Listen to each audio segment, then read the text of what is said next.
ირანის სპარსეთის ყურის ქვეყნებზე ოპერაცია ეპიკური რისხვის შემდეგ თავდასხმებს ახორციელებს. ერთ-ერთ ქვეყანას კი უკვე მობეზრდა ირანის ზეწოლა. საუდის არაბეთმა გაფრთხილება გააკეთა. დატოვეთ ჩვენი საჰაერო სივრცე, თორემ შედეგები გექნებათ.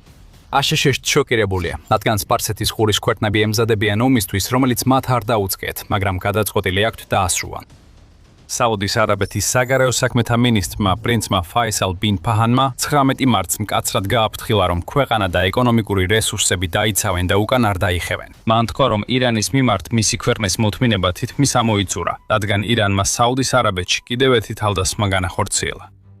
პრინცმა თქვა, რომ საუდის არაბეთს საჭიროების შემთხვევაში სამხედრო ზომების მიღების უფლება აქვს და გააფრთხილა. დაგვანებეთ თავი, თორემ პასუხს გაგცემთ.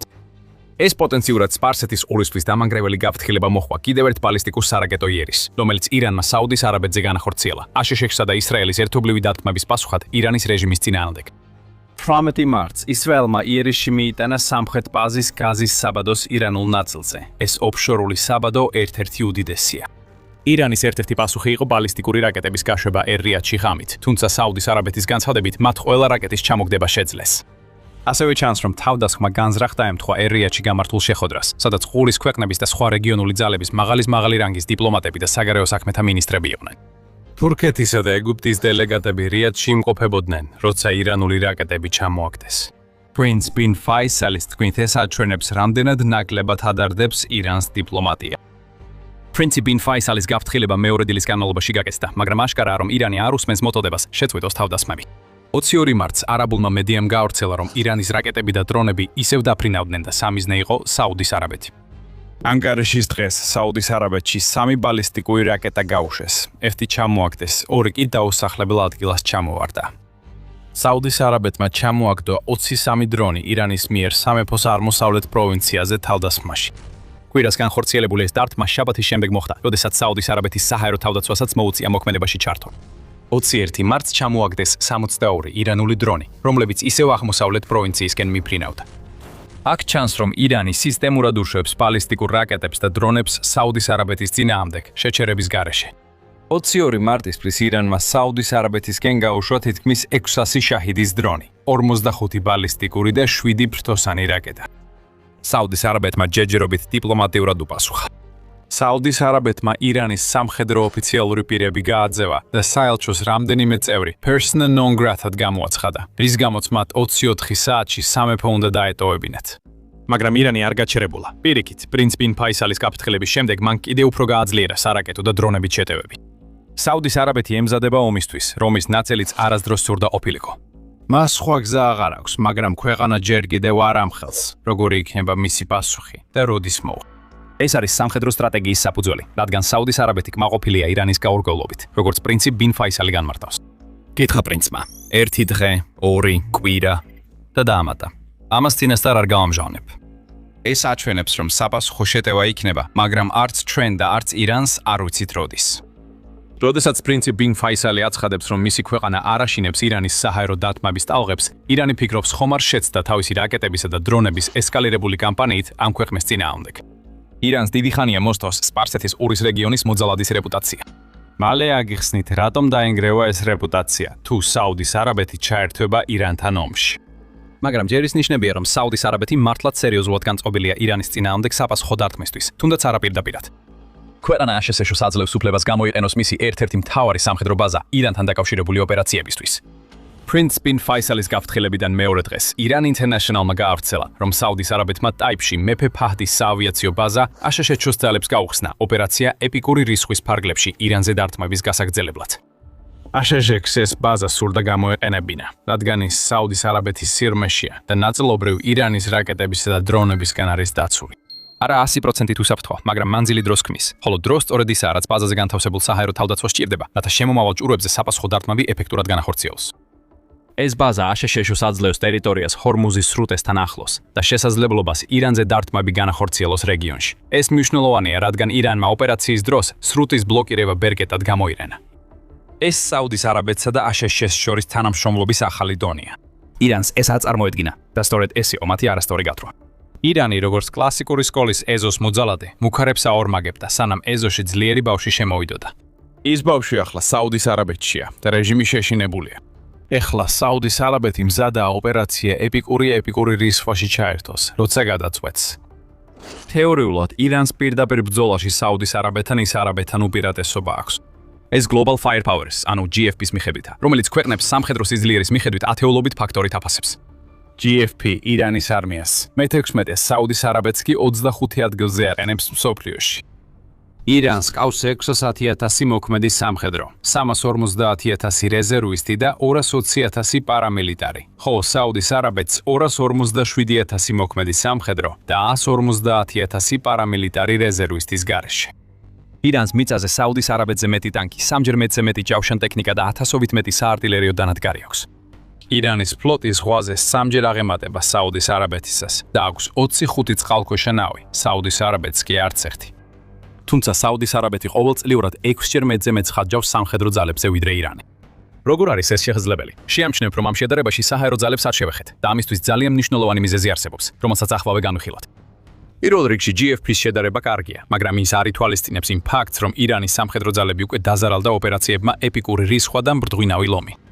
ირანის სამხედრო ძალები მიწის ომისთვის არის შექმნილი. გამონაკლისია მისი რაკეტებისა და დრონების გამოყენება და ირანს გაუჭირდება ამის განხორციელება, რადგან მას მოუწევს სპარსეთის ყურის გადალახვა, რათა საუდის არაბეთის წინააღმდეგ თავისი უპირატესი ცოცხალი ძალა და სახმელეთო ტექნიკა გამოიყენოს.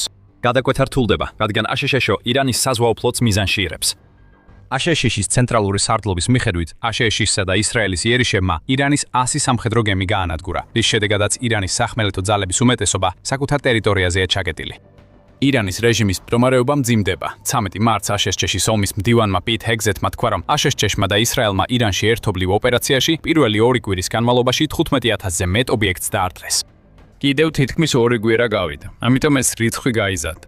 ირანში რაკეტებისა და დრონების გაშვება ომის პირველ დღესთან შედარებით 90% და 95%-ით შემცირდა, რაც მიუთითებს გაშვების პუნქტების მწყობრიდან გამოსვლას. Wall Street Journal იცის, რომ ისრაელის თქმით ირანის საჰაერო თავდაცვის ქსელის 85% და ბალისტიკური რაკეტების გასროლის 70% განადგურებულია. ირანის არმია კრიზისშია. საუდის არაბეთს აქვს ხრიკი, რომელიც ირანის უპირატესობებს ანეიტრალებს. სანამ ამ ხრიკს უფრო დეტალურად განვიხილავთ, შეგახსენებთ, რომ თქვენ უყურებთ სამხედრო შოუს. ეს ანალიზია რაც გჭირდებათ. დაწმუნდით, არხზე გამოწერილი ხართ. ეხლა ცოტა ხნის წინ გითხარით, რომ საუდის არაბეთი თავის სამხედრო ძალებზე ირანზე დაახლოებით 6-ჯერ მეტს ხარჯავს. დავანიშნეთ, რომ სწორედ საუდის არაბეთის საჰაერო ძალებია ამის მიზეზი. GFP-ის მიხედვით, ციფრები ამბის მხოლოდ ნაწილს გვიჩვენებს. საუდის არაბეთს 917 საჰაერო ერთეული ხავს ირანის 551-თან შედარებით. დაახლოებით 100-ით მეტი გამანადგურებელი, 4-ჯერ მეტი საბრძოლო თვითმფრინავი, 2-ჯერ მეტი ველტმფრენი და 22 საწვავის შემავსებელი თვითმფრინავი ირანის 6-თან. აქ გამოჩნდება საუდის ძალა, თუ ომს ირანთან გადაწყვეტს. თუმცა საქმე რთულია. ირანის საჰაერო ძალები რიცხვობით ნორმალურია, მაგრამ GFP არ ამბობს, რომ მათი თვითმფრინავები ძალიან ძველია. ქვეყანა კვლავ იყენებს F-4-ს და F-5-ს, რომლებიც ადრე შთამბეჭდავი იყო, მაგრამ მათი დრო უკვე გავიდა. საუდის არაბეთს კი მეორე მხრივ ბევრად უფრო თანამედროვე ავიაპარკი აქვს, რომელშიც შედის F-15 იგლები და Strike იგლები, Eurofighter ტაიფუნები და I-3 ცენტრი, საჰაერო ადრეული გაფრთხილებისა და კონტროლის თვითმფრინავები. სამეფოს ყავს F-15-ის სხვადასხვა მოდელის 222 ერთეული გლობალური სამხედრო მონაცემებით. ეს საკმარისია ირანის საჰაერო ძალების შესარცხონად. აშშ და ისრაელი ირანს საჰაერო დატვამს აყენებენ, ზოგჯერ დასავლური გამანადგურებლებით, რომლებიც საუდის არაბეთს აქვს. თუ საუდის არაბეთი მუქარას შეასრულებს, ირანთან სახმელეთო ომის დაწყება აღარ მოუწევს, სადაც ირანს უპირატესობა აქვს. საუდის არაბეთს შეუძლია თავისი ძლიერი საჰაერო ძალები ოპერაცია ეპიკური რისხვისთვის გამოიყენოს, რათა გააძლიეროს ის უკვე ირანის გამანადგურებელი საჰაერო ძალა, რომელიც აშშ-ში მოიტანა. და როცა გახსოვთ, რომ ირანის საჰაერო თავდაცვის სისტემა უკვე განადგურებულია, საუდის არაბეთის გამანადგურებელი და საბრძოლო თვითმფრინავები თითქმის მთელ ქვეყნის ტერიტორიაზე შეძლებენ მოქმედებას. ირანელ მოძალადეს უკვე კბილები ჩაუნტრიეს, ხოლო საუდის არაბეთი შეიძლება იდეალურ მდგომარეობაში იყოს, რომ კბად ჩაუნტრიოს. ირანს შეუძლია რაკეტების გაშვება საუდის არაბეთისკენ, მაგრამ ეს არ ნიშნავს საუდელები უძლურები არიან. როგორც საერთაშორისო სტრატეგიული კვლევების ინსტიტუტი, ანუ IISS აღნიშნავს, საუდის არაბეთმა 1980-იან წლებში დაიწყო შორ მანძილზე მოქმედი მიწიდან მიწაზე რაკეტების პროგრამის განვითარება, მას შემდეგ რაც დაინახა, რამდენად მნიშვნელოვანი იყო რაკეტები ირანსა და ერაყს შორის ომში. საუდის არაბეთის სტრატეგიულ სარაკეტო ძალებს საკუთარ ტერიტორიაზე მინიმუმ 4 მიწისქვეშა ბაზა აქვთ. სამეფო ასევე ყიდულობს რაკეტებს ჩინეთისგან, მინიმუმ 1980-იანი წლების ბოლოდან და იარარის კონტროლის ასოციაციის მიხედვით, მას აქვს რამდენიმე ტიპის რაკეტა, რომელსაც შეუძლია იმდენად შორს ფრენა, რომ ირანში ნებისმიერი სამიზნის დაზიანება შეძლოს. მათ შორისაა DF-3, რომლის სიშორიც 2600 კილომეტრი, ანუ 1615 მილია და DF-20, 1 East Wind, რომელსაც შეუძლია 2100 კილომეტრზე მეტი, ანუ დაახლოებით 1300 მილის დაფარო. ირანმა არასდროს შეაფასა საუდის არაბეთზე თავდასხმები. ეს მსუბუქი შეფასებაა. ირანი დათუს თაფლით დასველებული ჯოხით ჩხლეთს და ეს ჯოხი მასვე სახეში მოხდება. და თუ ეს ყველაფერი საკმარისად ცუდი არ იყოს სპარსეთის ყურის თვითმარქვია ბულისთვის, საუდის არაბეთი ერთადერთი ქვეყანა არ არის, რომელიც ირანის თავდასხმაზე პასუხისგასაცემად ემზადება. კიდევ რამდენიმე ქვეყანა იგივეს აკეთებს. შესაძლოა აქ ხედავდეთ სპარსეთის ყურის ალიანსის საწყის ჩამოყალიბებას, რომელიც აშშ-სა და ისრაელთან ერთად საკმარისი იქნება, რომ ირანის რეჟიმი მთვრად აქციოს. Wall Street Journal-ის ინფორმაციით, სპარსეთის ყურის სხვა ქვეყნებიც ირანთან ბრძოლაში ჩართვას აპირებენ, რადგან მათაც მსგავსი თავდასხმები ემუქრებათ, რამაც საუდის არაბეთს გაფრთხილების გამოცემა აიძულა.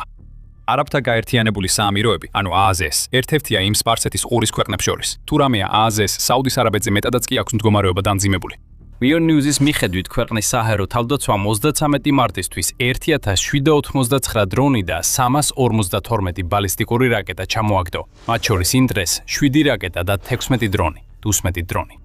ირანი მუდმივად ურტყამს ASTS-ს და ASTS უკვე sapasukho nabijebze ფიქრობს. ეს ჯერ სამხედრო პასუხი არაა. ამას შეუძლია ირანს ეკონომიკურად მძიმე დარტყმა მიაყენოს, თუ რეჟიმი თავდასხმებს არ შეწყვეტს. AMS-ს ირანთან დიდი ხანია ეკონომიკური პარტნიორობა აქვს, რის შედეგადაც ირანი AMS-ს იყენებს უცხოური სარეზერვო ვალუტების მისაღებად. CNBC-ის ცნობით, ამაზაში მილიარდობით დოლარის ირანული ფულია შენახული და მხოლოდ ერთი ნაბიჯით შეუძლია ირანს ამ თანხებზე წვდომის შეჩერება და რეჟიმის ფინანსურ ქაოსში ჩაძირვა. თუ აშშ-ში კარგის კუნძულსაც დაიკავებს, ირანი მილიარდებს დაკარგავს, რადგან იქ ნავთობის ექსპორტის 90% გადის და ეს რეჟიმისთვის კატასტროფაა. არსებობს მხოლოდ გარკვეული დრო, რამდენ ხანსაც რეჟიმი ფულს გარეშე შეძლებს გადარჩენას, მიუხედავად იმისა, რამდენად დოგმატურებიც არ უნდა იყვნენ მისი ლიდერები. თუ ჯარისკაცებს ხელფას აღარ მისცემენ, მათ აღარ ეკნებათ мотиваცია, სიცოცხლე ვისკს ჩააგდონ ასაშეთოს ან სპარსეთის ყურის ქვეყნებთან ბრძოლაში. და როცა გახსოვთ, რომ სწორედ ეკონომიკურმა კრიზისმა გამოიწვია ის პროტესტები, რომლებმაც ირიბად ოპერაცია ეპიკური რისხვა გამოიწვია, არსებობს ალბათობა, რომ ირანის ეკონომიკის სრულმა კოლაფსმა შეიძლება სრულმასშტაბიანი აჯანყება გამოიწვიოს რეჟიმის წინააღმდეგ. არაბთა გაერთიანებულმა საამიროებმა ირანის აქტივების გატინვა ჯერ არ დაიწყო, თუმცა უკვე ამკაცრებს კონტროლს ირანულ აქტივებზე თავის ტერიტორიაზე, წერს Wall Street Journal. დუბაიში ირანული საავადმყოფო და კლუბი ორივე დახურულია. არაბთა გაერთიანებული საამიროები აცხადებს, რომ ირანის რევოლუციური გვარდიის წინააღმდეგ იღებს ზომებს და მთავრობის თქმით ირანულ რეჟიმსა და რევოლუციურ გვარდიასთან პირდაპირ დაკავშირებული რამდენიმე ინსტიტუტი დაიხურება. დადგინდა, რომ ისინი გამოყენებული იყო ირანის ხალხის ინტერესებისა და არაბთა გაერთიანებული საამიროების კანონების საწინააღმდეგოდ. არაბთა გაერთიანებულ საამიროებში კვლავ განიხილავენ სამხედრო ძალის ჩართვას. ბაჰრეინში უკვე ჩანს ჩარევის ნიშნები. AA-ის ცნობით ბაჰრეინი აცხადებს, რომ ირანმა 23 მარტამდე მის ტერიტორიაზე 147 რაკეტა და 282 დრონი გაუშვა. კიდევ ერთხელ ხედავთ, რომ ირანი ცდილობს სპარსეთის ყურის მოძალადები იქცეს. ბაჰრეინი, როგორც ჩანს, ოპერაცია ეპიკური რისხვის ფარგლებში აშშ-სთან უკვე ადრე თანამშრომლობდა. 13 მარტს New York Times-მა გაავრცელა ინფორმაცია დადასტურებული ვიდეოს შესახებ, სადაც ბაჰრეინიდან ირანის მიმართულებით ბალისტიკური რაკეტების გაშვება ასახული. აღსანიშნავია, რომ ბაჰრეინში ასევე მდებარეობს აშშ-ს საზღვაო ძალების მეხუთე ფლოტი, თუმცა ჯერ არ არის ცნობილი გაშვებული რაკეტები ამერიკული იყო თუ ბაჰრეინის. ვიცი, რომ ამერიკული აღჭურვილობით მინიმუმ ერთი რაკეტა იქნა გაშვებული, რაც ტექნიკურ თანამშრომლობაზე მიუთითებს. რას ამბობს აშშ ამ ყველაფერზე? ამ ეტაპზე აშშ თავის გეგმებს არ ამხელს. სამხედრო ძალებმა არ დააკომენტარეს, მონაწილეობენ თუ არა სპარსეთის ყურის ქვეყნები ოპერაცია ეპიკურ რისხვაში და განაცხადეს, რომ მათ საკუთარი პოზიცია თავად უნდა გააჟღერონ. საუდის არაბეთმა უკვე დააფიქსირა პოზიცია. მან გააფრთხილა ირანი და არაძლევს მას სუსტად გაიგოს რა ხდება. არაბთა გაერთიანებულ საამიროებში აქტივების გატენვას განიხილავენ, ბაჰრეინი კი ბევრს არ ამბობს, თუმცა მისი ბაზები ირანზე თავდასხმისთვის გამოიყენება. ირანი იწყებს იმის მიღებას, რაც თავად დათესა. რეჟიმის სტრატეგია, რომ არეულობა შეეტანა სპარსეთის ყურის რეგიონში, მიზნად ისახავდა ისეთი ძლიერი პროტესტის გამოწვევას, რომ აშშ-ს დაერწმუნებინა დროი ოუკან დაეხია. სარაკეტო და უპილოტო შეტევების საუდის არაბეთს, ბაჰრეინს, არაბთა გაერთიანებულ საამიროებსა და სპარსეთის ყურის ქვეყნებზე განიხილება როგორც დიდი მოძალადის მძიმე დარტყმები. ეს დარტყმები იბლოკება და სპარსეთის ყურის ქვეყნები ემზადებიან საპასუხო დარტყმისთვის. ირანმა აიძულა ისინი, რომ დაიცვან ინფრასტრუქტურა, რომელსაც ირანი ესხმის თავს. შემდგომი მოვლენებისთვის რამდენიმე ვარიანტია. სპარსეთის ყურის ქვეყნებს შეუძლიათ უშუალოდ ჩაერთონ ოპერაცია ეპიკური ვის ზღვაში, სადაც საუდის არაბეთი საუკეთესო მდგომარეობაში. ბაჰრეინს, არაბთა გაერთიანებულ საემიროებს, ყატარს, ომანს და ქუვეითს აქვთ დრონები, ფრთოსანი და ბალისტიკური რაკეტები და შეუძლიათ ირანის მიმართულებით გაგზავნა, იუწყება IISS. არაბთა გაერთიანებულ საემიროებს და საუდის არაბეთს კი ექსპორტირებული Storm Shadows რაკეტებზეც აქვთ წვდომა. და ჩვენ ვიცით, რამდენად ეფექტური აღმოჩნდა ისინი უკრაინის მიერ თავისი ტერიტორიის დაცვაში, პუტინის შეჭრის წინააღმდეგ. ეს რაკეტები შეიძლება გამოიყენონ ირანის გაშვების ადგილების სამიზნედ, აშშ-სა და ისრაელის დაზვერვის გაზიარებით სპარსეთის ყურის ქვეყნებთან. მეორე ვარიანტია სპარსეთის ყურის ქვეყნებმა ჰორმუზის სრუტეში გადაზიდვების უსაფრთხოება უზრუნველყონ, სადაც მსოფლიოს ნავთობისა და თხევადი ბუნებრივი აირის 20% გადის. ეს ნიშნავს ირანის სწრაფი ნავებისა და დრონონების წინააღმდეგ ბრძოლას, მაგრამ ასევე ირანს დააკარგვინებს იმ მთავარ ბერკეტს, რომლითაც ახლა ზეწოლას ახდენს აშშ-ზე ოპერაცია ეპიკური რის ზღვაზე უარის თქმის მიზნით. ჰორმუზის სრუტის კონტროლი შეიძლება გამოიყენონ ირანის ნავთობის ტანკერების შესაჩერებლად, რაც გაამწვავებს ეკონომიკურ შოკს, გამოწვეულს არაბთა გაერთიანებული საამიროების მიერ ირანის აქტივების გაკინვით და აშშ-ის მიერ კარგის კუნძულის დაკავებით. რაც შეეხება ირანს, მას უწევს გამკლავებას სპარსეთის ყურის ქვეყნებთან, რომლებიც სრულმასშტაბიანი ომისთვის ემზადებიან. რეჟიმს ამ ქვეყნებზე ამდენ ხანს შეეძლო ზეწოლა გაეწია, რადგან იცოდა, რომ ირანი საკმარისად ძლიერი იყო, ნებისმიერ ერთ მათგანს დაპირისპირებოდა. მაგრამ ირანი ერთ ქვეყანას არ ებრძოლება. მას მოუწევს ბრძოლა სპარსეთის ყურის რამდენიმე ქვეყანასთან, ასევე აშშ-სა და ისრაელთან და შეეცდება გამოიყენოს სამხედრო ძალა, რომელიც საკუთარ ტერიტორიაზეა შეზღუდული და უძლურია, შეაჩეროს საჰაერო დაბომბები, რომლებმაც ირანი გაანადგურა. აი რა ხდება, როცა ზელმედად შორს მიდიხარ. ირანმა სპარსეთის ყურის ქვეყნებზე თავდასხმებით ქაოსი შექმნა, მაგრამ ვერ წარმოიდგენდა, რომ ის მის კართან მოვიდოდა. საუბრისას იმაზე, რასაც ირანი არასდროს ელოდა, აშშ-ში ოპერაცია ეპიკური რის ზღვის განმავლობაში ირანზე საიდუმლო იარაღებს იყენებდა. აშშ ირანს უთხრამს სხვადასხვა იარაღით, დასარტყამით დრონებით, ტომაჰაუკის ნაკლებად შესამჩნევი ვერსიებით და სხვა, რაზეც ირანს წარმოდგენა არ ჰქონდა. გადახედეთ ჩვენს ვიდეოს და თუ მოგეწონათ, გამოიწერეთ Military Show. ჩვენ ვაგრძელებთ ყურის რეგიონის გაშუქებას. მადლობა ყურებისთვის.